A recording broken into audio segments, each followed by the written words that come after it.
មេអំបៅ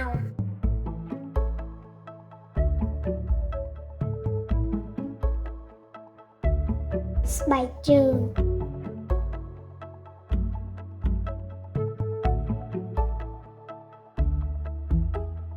តុ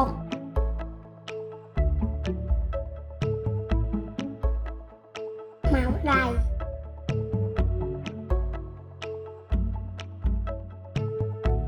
មិត្តភក្តិ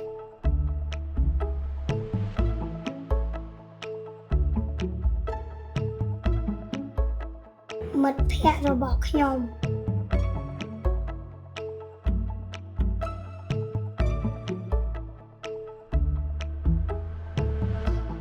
ទីនេះជាសាលារបស់ខ្ញុំ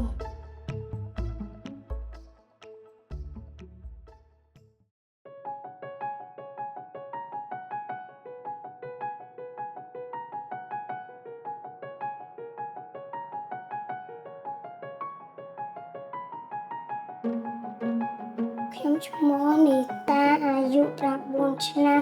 រៀននៅសាលាអ៊ីវ៉ាស្រង់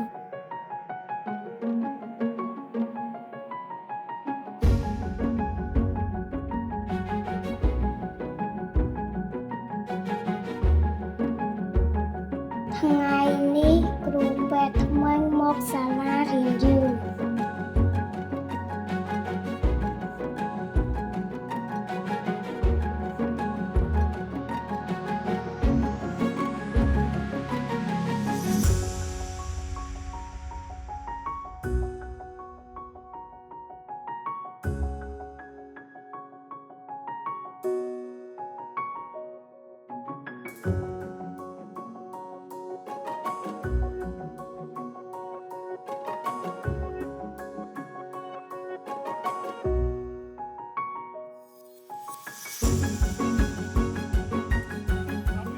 방사선 세트 준비를 하시는 거예요. 방사선 준비하시고 방사선에서 촬영 한 부분 환자 중에서 진료로 바로 들어갈 사람들 5명 정도 우리 저 의자 있잖아요. 그거를 방사선 뒤쪽에다 깔아주세요. 벽에 붙여서. 그런 다음부터 체어 4개를 1, 2, 3 កាលមុនខ្ញុំជួបឃើញគ្រូពេទ្យនៅមន្ទីរពេទ្យ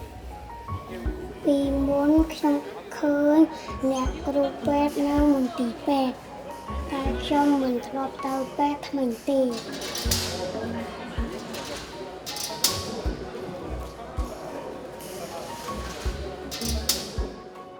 ប៉ុន្តែបើខ្ញុំឈឺថ្មីខ្ញុំដឹងថាខ្ញុំទៅពេទ្យថ្មី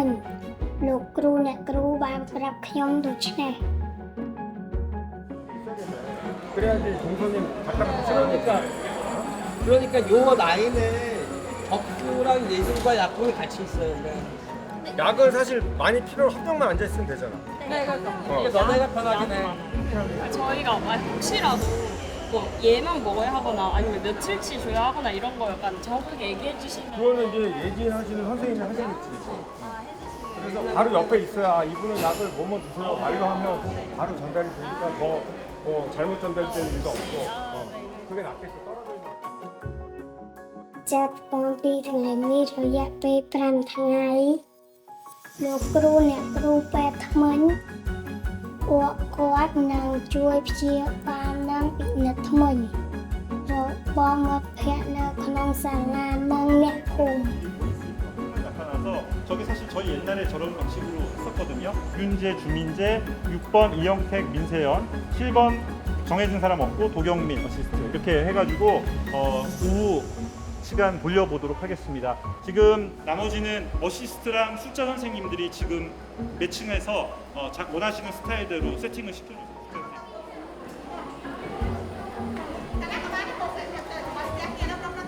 លោកគ្រូអ្នកគ្រូបានប្រាប់ខ្ញុំថាត្រូវលាងបន្លាស់និងផ្លែឈើ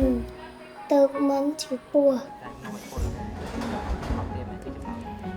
ដោយសារនៅតែមានមេរោគច្រើនគាត់បានប្រាប់ខ្ញុំថាត្រូវលាងដៃ20វិនាទីគឺគ្រុនចាញ់និងគ្រុនឈាមបណ្ដាលមកពីមុខខាងខ្ញុំត្រូវពាក់អាវវែងនិងបាញ់ថ្នាំមុខ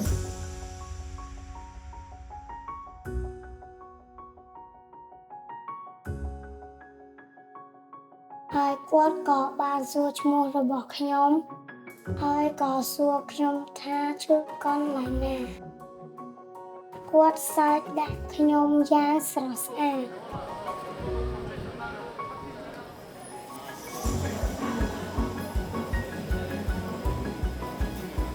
너무 많이 썩었고 이가 많이 썩어서 이를 뽑아야 되는데 지금 뽑을 건강이 아니시라고 설명해주세요. 당뇨 조절만 다 하세요. អូហើយពេលនេះនឹងក្មេងខៅក៏ចេងប៉ុន្តែតអត់កើត អត់មានតកើត ដៃ ចា ស្អាត ចាអត់មានចាក្នុងចំបោកដែរក្នុងបោកតែ ពេលដៃ ដែរ ក៏អញ្ចឹងដែរ ចា នៅក្បែរគ្រូពេទ្យខ្ញុំក៏បានឮសំឡេងម៉ាស៊ីនយ៉ាងខ្លាំងហើយនឹងធំក្លិន 오벌 쉐입이니까 넓어진 거예요.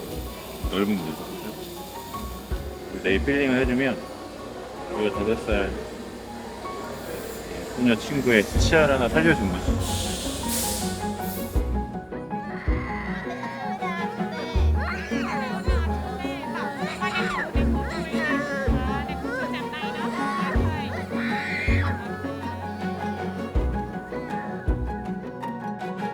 មានមិត្តភក្តិខ្លះខ្លាចរហូតដល់យំ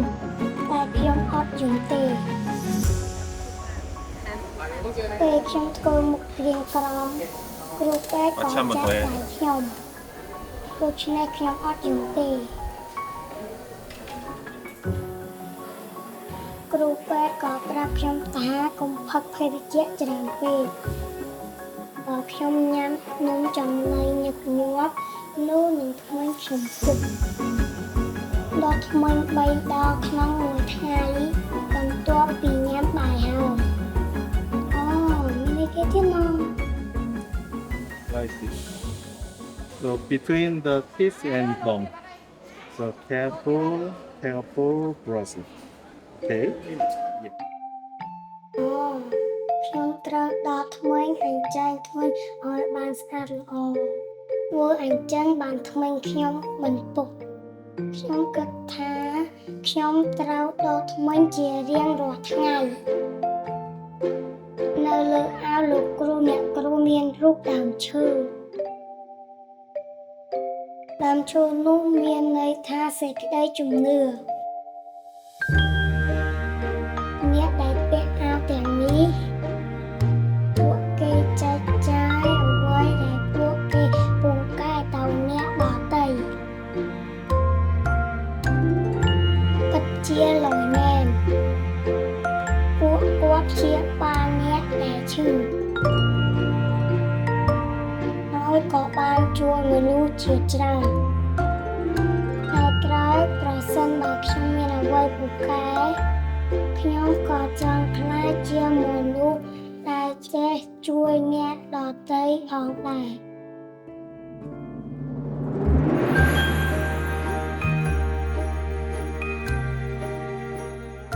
សំឡេងនិយាយគ្នាកែភ្នែកពោពេញដោយភាពកក់ក្ដៅចិត្តដែលអរគុណមនុស្សសោត